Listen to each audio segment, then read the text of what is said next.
Assalamu alaikum students, this is me Saima Rafiq from Legend Institute of Management and Sciences, and I am going to deliver a lecture on interferences in atomic absorption spectrophotometry, which is under the category of atomic spectroscopy. Our today's topic is on interferences in atomic absorption spectrophotometry.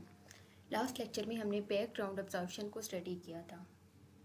असल में जो interferences हैं वो background absorption की वजह से ही होती हैं। बैकग्राउंड अब्जॉर्प्शन को डिटेल्स हमने डिस्कस कर लिया था। आज हम इंटरफेरेंसेस के डिफरेंट टाइप्स को स्टडी करते हैं। वो इंटरफेरेंस क्या है? इंटरफेरेंस इज इंक्रीज और decrease in the size of signal obtained from the analyte as a result of presence of some other known और unknown component in the sample is called interference. जो हमारे पास sample होता है, some time sample में हमें ये तो पता होता है कि ये हमारा एनालाइट है, इसको हमने स्टडी करना है। उसके अलावा जो मैट्रिक्स होता है उसकी इन्फॉर्मेशन हमें एक्सेप्ट नहीं होती। सम टाइम होती है, सम टाइम नहीं होती। लेकिन यह है कि अगर फॉर एग्जांपल हमें पता है कि हार्ड वाटर की हमने फाइंड करनी है, उसमें कैल्शियम की अमाउंट हमने फाइंड करनी है, कंसनट्रेशन, तो इसमें यह है कि मैग्नीशियम भी हो सकता है। तो मैग्नीशियम जो है वो एक नॉन कंपोनेंट होगा, लेकिन मैग्नीशियम की जो कंसनट्रेशन है वो हमने फाइंड नहीं करनी होगी। तो ये हमारा एनालाइट तो नहीं होगा, लेकिन ये जो है इंटरफेरेंट स्पीशी है, और ऐसे स्पीशी है जो हमें पता है कि चांस है कि इसमें प्रेजेंट होगी। लेकिन सम टाइम कुछ ऐसे कंपोनेंट भी होते हैं जिनका हमें आइडिया भी नहीं होता कि ये भी सैंपल में प्रेजेंट हो सकते हैं। तो वो जो कंपोनेंट होते हैं वो अननोन कंपोनेंट होते हैं, लेकिन वो जो नोन हो चाहे वो अननोन हो, वो इंटरफेरेंट स्पीशी में ही आएगा। जब वो इंटरफेयरिंग स्पीशी भी अपने अब्जॉर्प्शन शो करेंगे तो उसे हम ये कहेंगे कि ये बैकग्राउंड स्पीशीज़ हैं, और उनकी वजह से जो डिस्टर्बेंस आएगी, इंक्रीज़ होगा सिग्नल या डिक्रीज़ होगा, उसे हम कहेंगे कि इंटरफेरेंस है। Interference is a phenomena in which two wave superimpose to form a resultant wave of greater and lower amplitude. अब जो ओरिजिनल हमारे एनालाइट का एक सिग्नल है वो एक फॉर एग्जांपल एक स्पेसिफिक वेवलेंथ पे एग्जिस्ट कर रहा है। जब एक नोन या unknown component as a interferent species भी अब्जॉर्ब होगा तो वो सिग्नल में भी वो जो स्पीशी है उसके सिग्नल को स्ट्रेंथन करे या वीक करे। मतलब सुपर इम्पोज जो होंगी उसका टू उसके चांस हैं कि वो उसके एम्पलीट्यूड को इंक्रीज़ करता है या डिक्रीज़ करता है, लेकिन जो भी करेगा उसमें वेरिएशन आएगी तो हम उसे कंसिडर करेंगे कि इंटरफेरेंस है। और वो जो इंटेंसिटी है एब्जॉर्प्शन की, वो भी उसकी इंटेंसिटी को डिक्रीज़ कर देगी, एनालाइट की इंटेंसिटी को। तो जो इंटरफेरेंस है इसकी डिफरेंट है, उसमें स्पेक्ट्रल इंटरफेरेंस है, chemical interference, ionization interference and matrix interference. ये माइंड में रखें कि ये जो सारा कुछ इंटरफेरेंस हो रही है वो बैकग्राउंड अब्जॉर्प्शन की वजह से हो रही है। अब्जॉर्प्शन तो हो गई, लेकिन उसकी वजह से सम टाइम स्पेक्ट्रल इंटरफेरेंस होती है, केमिकल इंटरफेरेंस, आयोनाइजेशन और मैट्रिक्स। अब हम यह देखेंगे कि कौन सी ऐसी कंडीशंस होती हैं कि स्पेक्ट्रल इंटरफेरेंस होती है, केमिकल इंटरफेरेंस कब होती है, आयोनाइजेशन और मैट्रिक्स इंटरफेरेंस। जो स्पेक्ट्रल इंटरफेरेंस है, spectral interference refer to overlap of analyte signal. इसमें जो सिग्नल हैं वो ओवरलैप कर जाते हैं, इसमें कोई ऑटोमाइजेशन स्टेप पे या कोई रिएक्शन नहीं होता। जो सिग्नल आता है वहाँ जाके ओवरलैपिंग होती है। This type of interference normally take place when observation of interfering species either overlap or lies over near to analyte absorption। अब ये जो स्पेक्ट्रल इंटरफेरेंस है इसका मतलब है कि ये जो इंटरफेरेंस है जस्ट स्पेक्ट्रम में होंगी, स्पेक्ट्रम में ही हमें ये नज़र आएंगे। Such type of interferences is very rare in atomic absorption spectrophotometry. However, should be taken setting up method to identify possible interferences. For example, it can be non-absorbing line or weakly absorbing emitted line from hollow cathode lamp is passed from the monochromator, or it may be due to stray radiation or from non-atomic absorption. The effect of non-resolving line of a stray light is cause curvature of the calibration. अब for example वेनीडियम जो absorption show करता है वो 308.221 nanometre पे करता है। जो aluminium है, एलुमिनियम भी 308.215 पे। अब ये जो इनका स्पेक्ट्रा आएगा तो इतनी ओवरलैपिंग होगी इनके सिग्नल के बिटवीन ये कोई इतना ख़ास डिफरेंस नहीं है कि डेसिमल पॉइंट के भी जो थर्ड डिजिट है वहाँ जाके डिफरेंस है। तो इस तरह की जो इंटरफेरेंसेस होंगी उसे हम कहेंगे कि ये स्पेक्ट्रल इंटरफेरेंस है। Spectral interference is very effective by the radiation of emission line of another element or compound or background radiation from flame solvent or sample। अब ये जो हमारा एनालाइट था फॉर एग्जांपल कैडमियम, तो जो एलुमिनियम है वो ऐसा इंटरफेरेंट से पीछे आई है, लेकिन वो कहाँ से आई? वो ये हो सकता है कि सैंपल के अंदर प्रेजेंट हो, या ये हो सकता है कि सैंपल के अंदर जो सॉल्वेंट है उसके अंदर प्रेजेंट हो, या मे बी सॉल्वेंट से आई हो, लेकिन ये कि ये किसी भी बैकग्राउंड सोर्स से आई है, बैकग्राउंड रेडिएशन है, लेकिन वो रेडिएशन ऐसी थी कि वो इतनी ज़्यादा सिमिलर थी कि जो हमारा सिग्नल एनालाइट का था उसके साथ ओवरलैप कर रही थी। स्पेक्ट्रम में इतनी ज़्यादा ओवरलैपिंग थी कि हमें डिफ्रेंशिएट नहीं हम कर पा रहे थे कि जो हमारा एनालाइट है वो असल में क्या है, क्योंकि उनकी जो पीक्स थी वो इतनी ज़्यादा मर्ज हुई थी। तो इसकी सेकंड एग्जांपल है radiation interference is determination of sodium with magnesium present and in the determination of iron with, for example क्योंकि ये जो दोनों एलिमेंट्स हैं सोडियम मैग्नीशियम और उधर से कॉपर निकल, ये इतने करीब करीब हैं कि इनके जो अब्जॉर्प्शन के जो स्पेक्ट्रा आता है वो सिमिलर आता है, तो इनको डिफ्रेंशिएट करना बहुत मुश्किल है। तो इस तरह के जो इंटरफेरेंसेस होती हैं उसे हम स्पेक्ट्रल इंटरफेरेंस कहते हैं, और ये बहुत रेयर होती हैं क्योंकि जो ये एक मतलब बहुत कम चांस है कि सैंपल के अंदर दो ऐसे एलिमेंट प्रेजेंट हों जिनका जो एब्जॉर्प्शन स्पेक्ट्रा है वो बहुत नियरली लाइक कर रहा हो। तो ये एक रेयर चांस होता है, हर सैंपल में ये चांस नहीं होता कि कोई दो एलिमेंट इतने करीब करीब जो वैल्यू पे हैं वो एग्जिस्ट करती हों। सम टाइम अगर हो तो तब, अगर कोई element for example some time present हो तो तब ये चांस होता है कि स्पेक्ट्रल इंटरफेरेंस हो, अदरवाइज नहीं होता। Assalamu alaikum students, this is me Saima Rafiq from Legend Institute of Management and Sciences, and I am going to deliver a lecture on interferences in atomic absorption spectrophotometry, which is under the category of atomic spectroscopy.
Second है chemical interference. Chemical interference mostly तब होती है जब जो flame का temperature है वो हम कम करते हैं। उससे होता ये है कि वो जो एटम होते हैं वो किसी भी दूसरे इनाइन अगर प्रेजेंट है तो इनाइन के साथ मिलके केमिकल रिएक्शन होता है और एक कंपाउंड बना देते हैं।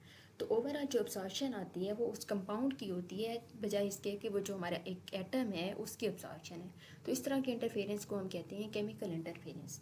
Chemical interference occur when an analyte or compound is not totally decomposed in the flame, क्योंकि जो फ्लेम का जो टेम्परेचर है वो इतना ज़्यादा नहीं है, डिकम्पोज नहीं होगा, this is less atom present नहीं होंगे, therefore reduce the absorption of the analyte, तो जो एनालाइट की अब्जॉर्प्शन है वो भी कम हो जाएगी। Analyte can not be broken down in the flame, क्योंकि जो इस टाइम फ्लेम का टेम्परेचर है वो बहुत कम है, एटम ही नहीं क्रिएट हो रहे। इनाइन सच एज सल्फेट और phosphate combine with metal to form stable compound.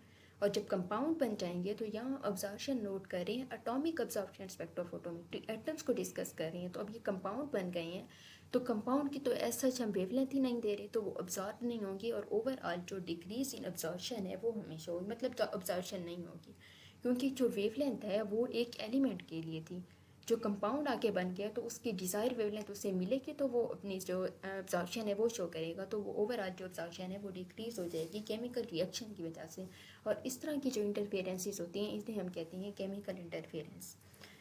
जैसे इसकी एग्जांपल है कि calcium signal is depressed due to formation of sulphates and phosphate. Calcium एक जो हमारा एटम है वो प्रेजेंट था, कैल्शियम के एटम प्रोड्यूस होते और उसकी डिज़ायर वेवलेंथ अगर उसे मिल जाती तो वो अपनी एब्जॉर्प्शन शो करता, लेकिन लेस टेम्परेचर होने की वजह से इसके जो एटम है एज सच प्रोड्यूस नहीं हुए, और लेस टेम्परेचर होने की वजह से इसकी ऑटोमाइजेशन नहीं हुई, तो वो जो इनाइंस प्रेजेंट थे उनके साथ उसने रिएक्ट कर लिया और कैल्शियम सल्फेट और कैल्शियम फॉस्फेट बन गए।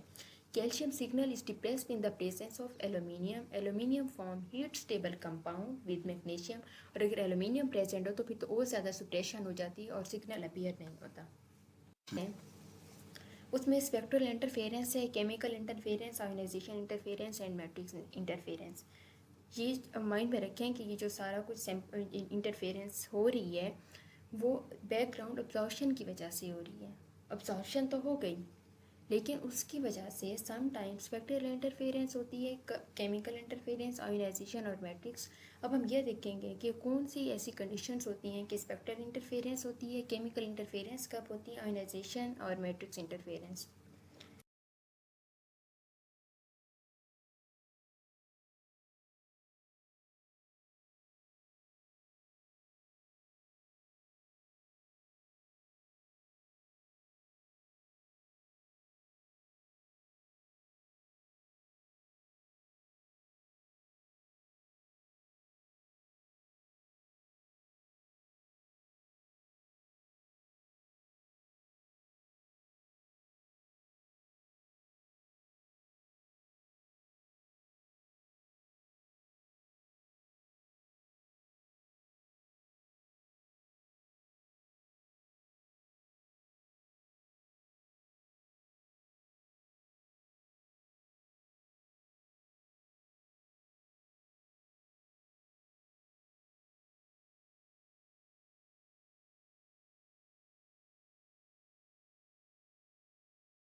थर्ड है ionisation interference.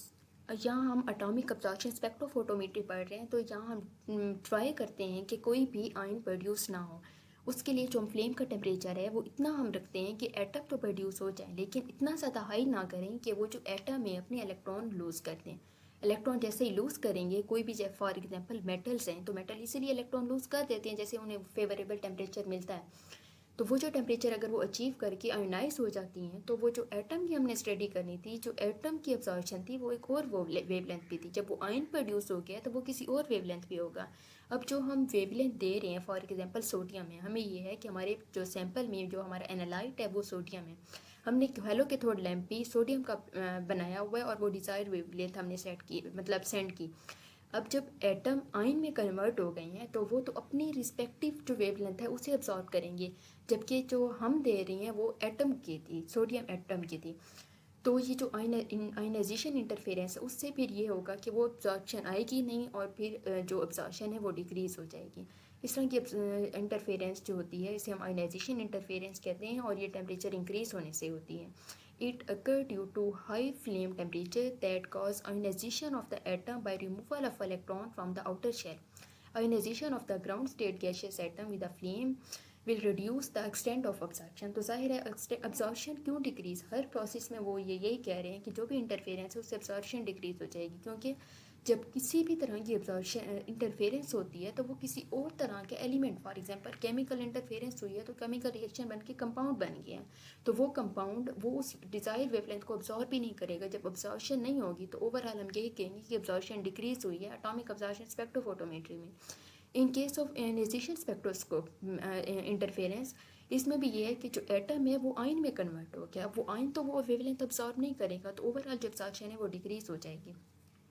Ionization interference effects group 1 and 2 only. क्यों? क्योंकि जो ग्रुप 1 और 2 हैं वो इजीली इलेक्ट्रॉन लूज कर देते हैं। अगर हम फॉर एग्जांपल किसी और ऐसे ग्रुप के एलिमेंट लेते हैं जो कि electron lose, for example non metal, suppose मैं कह रही हूँ, तो वो तो टेम्परेचर इंक्रीज करने से भी इलेक्ट्रॉन लूज नहीं करेंगे। तो हम ये कह सकते हैं कि जो आयनाइजेशन इंटरफेरेंस का चांस होता है, अगर हम ग्रुप 1 और ग्रुप 2 में से कोई मेटल एनालाइज करना चाह रही हैं और हमें पता है कि ये मेटल्स हमारे सैंपल में प्रेजेंट हैं एंड इन्हीं को हमने इनकी कंसनट्रेशन फाइंड करनी है, तो तब तो हम ज़्यादा कॉन्शियस होंगे कि कभी भी टेम्परेचर इंक्रीज़ नहीं करेंगे, क्योंकि जैसे थोड़ा सा भी टेम्परेचर हम इंक्रीज़ करेंगे, मतलब उनकी आयनाइजेशन एनर्जी के बराबर अगर उन्हें टेम्परेचर हीट मिल जाए तो वो अपने इलेक्ट्रॉन लूज़ कर देंगे।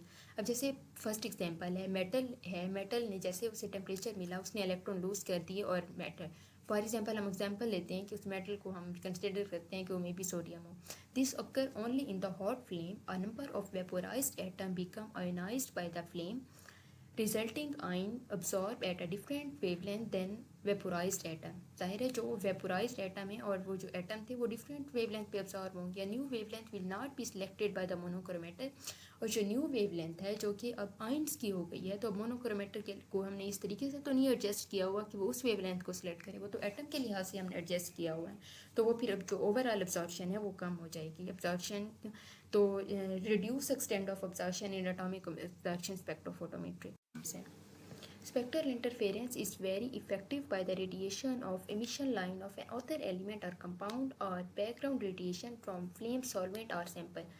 अब ये जो हमारा एनालाइट था फॉर एग्जांपल कैडमियम, तो जो एल्यूमिनियम है वो ऐसा इंटरफेरेंट से पीछे आई है, लेकिन वो कहाँ से आई? वो ये हो सकता है कि सैंपल के अंदर प्रेजेंट हो, या ये हो सकता है कि सैंपल के अंदर जो सॉल्वेंट है उसके अंदर प्रेजेंट हो, या मे बी सॉल्वेंट से आई हो, लेकिन ये कि ये किसी भी बैकग्राउंड सोर्स से आई है, बैकग्राउंड रेडिएशन है, लेकिन वो रेडिएशन ऐसी थी कि वो इतनी ज़्यादा सिमिलर थी कि जो हमारा सिग्नल एनालाइट का था उसके साथ ओवरलैप कर रही थी। स्पेक्ट्रम में इतनी ज़्यादा ओवरलैपिंग थी कि हमें डिफ्रेंशिएट नहीं हम कर पा रहे थे कि जो हमारा एनालाइट है वो असल में क्या है, क्योंकि उनकी जो पीक्स थी वो इतनी ज़्यादा मर्ज हुई थी।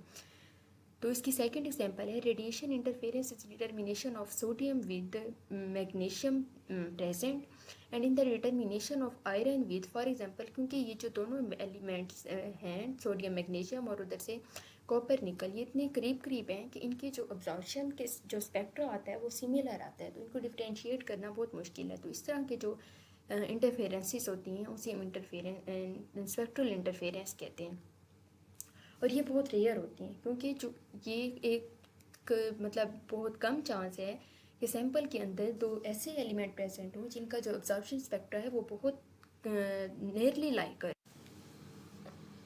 अस्सलाम वालेकुम students, this is me Saima Rafiq from legend institute of management and sciences, and I am going to deliver a lecture on interferences in atomic absorption spectrophotometry, which is under the category of atomic spectroscopy.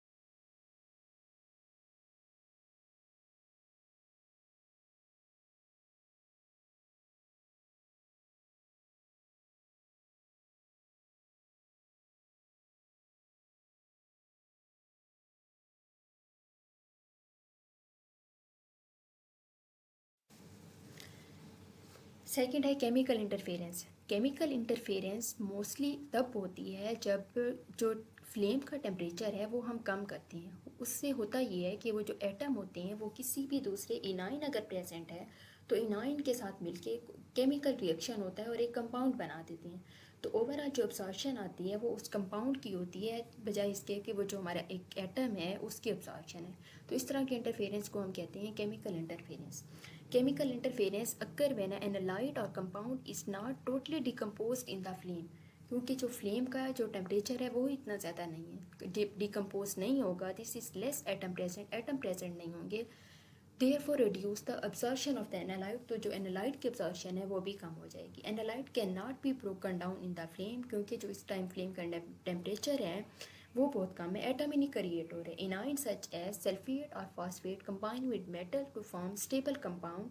और जब compound बन जाएंगे तो यहाँ observation note कर रहे हैं, atomic observation spectrophotometry, atoms को डिस्कस कर रहे हैं। तो अब ये कंपाउंड बन गए हैं तो कंपाउंड की तो एज सच हम वेवलेंथ ही नहीं दे रहे तो वो ऑब्जॉर्ब नहीं होंगे और ओवरऑल जो डिक्रीज इन ऑब्जॉर्प्शन है वो हमेशा होगी, मतलब ऑब्जॉर्प्शन नहीं होगी, क्योंकि जो वेवलेंथ है वो एक एलिमेंट के लिए थी।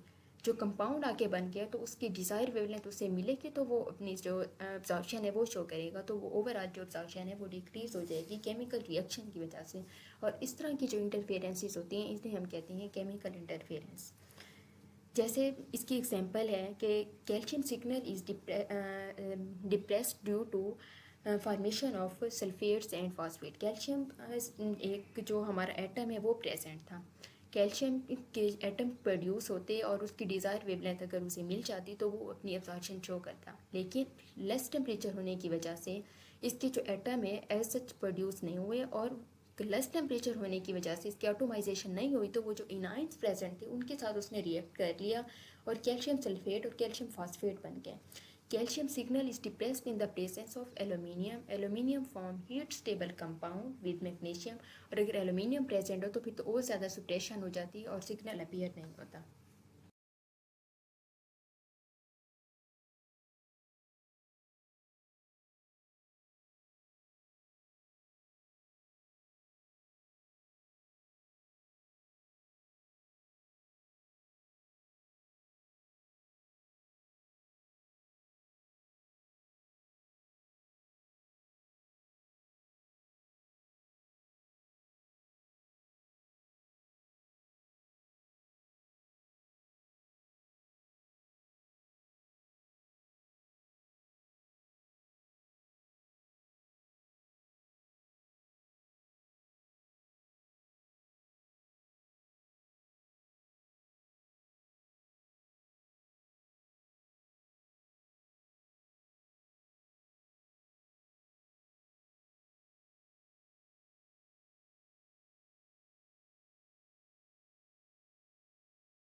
How to overcome the matrix interference? Viscosity and solution problem can be solved by adding the methanol of the sample and standard. अब viscosity एक प्रॉब्लम था जो हमने डिस्कस किया कि viscosity चेंज होने से तो हम मेथानोल ऐड करके viscosity का प्रॉब्लम सॉल्व करते हैं। This will enhance the nebulization and increase the amount of sample entering the flame to give a high absorption value. तो उससे जो न्यूबलाइजेशन है वो हाई होगी, उससे एटोमाइजेशन हाई होगी तो एक हायर एब्जॉर्प्शन वैल्यू हमें ऑब्टेन होगी। Incomplete combustion of organics in the matrix that produce broadening of signal can be reduced or eliminated by increase the temperature the flame to ensure the complete combustion। तो हमने ये कहा था कि organic compound तब involve होती हैं जब टेम्परेचर कम होता है, तो जब हम टेम्परेचर इंक्रीज करेंगे तो उनका ये चांस नहीं होगा, तो जो ब्रॉडनिंग ऑफ सिग्नल आ रही थी ऑर्गेनिक कंपाउंड की वजह से वो भी रिड्यूस हो जाएगा जस्ट टेम्परेचर इंक्रीज करने की वजह से। Component in the matrix react to form the molecular species as oxides and hydroxides. अब इसमें ये है कि हाइड्रोक्साइड ऑक्साइड्स तब बनते हैं जब टेम्परेचर कम होता है। तो जब हम अन्य ऑक्साइड्स हाइड्रोक्साइड्स वगैरह की प्रिवेंशन को स्टॉप करना हो तो हम ये ट्राई करेंगे कि जो फ्लेम का टेम्परेचर है वो ही हम हाई रखें, ताकि कोई हाइड्रोक्साइड और ऑक्साइड्स ना बन सकें। क्योंकि जब टेम्परेचर हाई रखेंगे तो जो एटम है वही क्रिएट होंगे और आगे उन्हीं की ही एब्जॉर्प्शन हम नोट करेंगे। और जो बेस्ट मेथड है स्टैंडर्ड का, कि पहले हम स्टैंडर्ड एडिशन मेथड का ये मतलब है कि हम स्टैंडर्ड की जो वैल्यूज़ हैं वो फाइंड कर लें और फिर उसके बाद जो ओवरऑल मैट्रिक्स है उसकी फाइंड करें। तो मैट्रिक्स और उसमें जो वैल्यूज़ का डिफरेंस होगा वो असल में जो हमारा एनालाइट होगा उसकी वैल्यू होगी, वो जो प्रोसेस है। तो लास्ट स्टेप है use standard addition method means to determine the analyte without eliminating the matrix interference. Add a known component of matrix to both standard and sample so that interference become insignificant। तो इस तरीके से जो interference है वो reduce हो जाए। Background absorption और इंटरफेरेंस हमने डिस्कस किया लास्ट टू लेक्चर्स में। बैकग्राउंड एब्जॉर्प्शन की वजह से ही असल में इंटरफेरेंस होती है और इंटरफेरेंस की डिफरेंट टाइप्स हैं। ओवरऑल जो बैकग्राउंड एब्जॉर्प्शन है उसको भी हमने ये देखा था कि किस तरीके से हम मिनिमाइज़ कर सकते हैं ओवरऑल प्रोसेस के बैकग्राउंड एब्जॉर्प्शन ओवरऑल हो ही ना। तो वो जो डिफरेंट मेथड थे वो हमने लास्ट लेक्चर में डिस्कस किए थे। आज हमने बैकग्राउंड एब्जॉर्प्शन की वजह से जो इंटरफेरेंस होती है उसकी डिफरेंट टाइप स्टडी की हैं और हर एक टाइप को अगर हम ये जाएँ कि मतलब आयनाइजेशन इंटरफेरेंस मैट्रिक्स या स्पेक्ट्रल इंटरफेरेंस को रिड्यूस करना हो तो सेपरेटली हम उनको कैसे रिड्यूस कर सकते हैं हर तरह की इंटरफेरेंसेस को, तो उसका मेथड भी हमने पढ़ लिया है। तो जो एक प्रिसाइज प्रोसेस था एटॉमिक अब्जॉर्प्शन स्पेक्ट्रोफोटोमेट्री का, कि उसका प्रिंसिपल इंस्ट्रूमेंटेशन हमने सारा कुछ स्टडी किया और हमने जो ओवरऑल हमारे माइंड में इमेज था कि हमारे पास एक स्पेक्ट्रम आ जाएगा और जस्ट हम विद इन सेकेंड हमें क्वान्टिटेटिव क्वालिटेटिव एनालिसिस हो जाएगा। तो आपने ये देखा कि कोई भी प्रोसेस सिंपल नहीं है। बैकग्राउंड और इंटरफेरेंस को अगर हम कंट्रोल करना चाहें तो सबसे जो डिफ़िकल्ट टास्क है वो यही है कि जो हैंडलिंग है प्रोसेस की जो हैंडलिंग है, हर एक स्टेप को के जो पैरामीटर कंट्रोल करना है वो कितना डिफ़िकल्ट है। और हम आपने ये देखा कि हर एक स्टेप पे कितना चांस है कि जो सिग्नल है वो प्रॉपर ना आए। तो हर एक स्टेप को मिनिमाइज़ करके और कंट्रोल करके जब हम एक्सपेरिमेंट कंडक्ट करवाते हैं तो तब भी थोड़ा थोड़ा चांस होता है। और इसमें हर अगर इंटरफेरेंस को हर स्टेप को अगर हम कंट्रोल करके ये अगर फाइंड करेंगे और कैलिब्रेशन ड्रॉ करेंगे तो फिर चांस नहीं है कि हमारे पास जो क्वांटिटेटिव या क्वालिटेटिव एनालिसिस हम फाइंड ना कर सकें। होप सो आपको अंडरस्टैंडिंग हो गई होगी इंटरफेरेंसेस की और उसको कैसे मिनिमाइज़ करते हैं सारी प्रोसेस की। नेक्स्ट लेक्चर में हम सैम्पल हैंडलिंग के बाद जो हमारा एक लास्ट मॉड्यूल रहता है उसकी तरफ आ जाएंगे। Thank you for the listening and prepare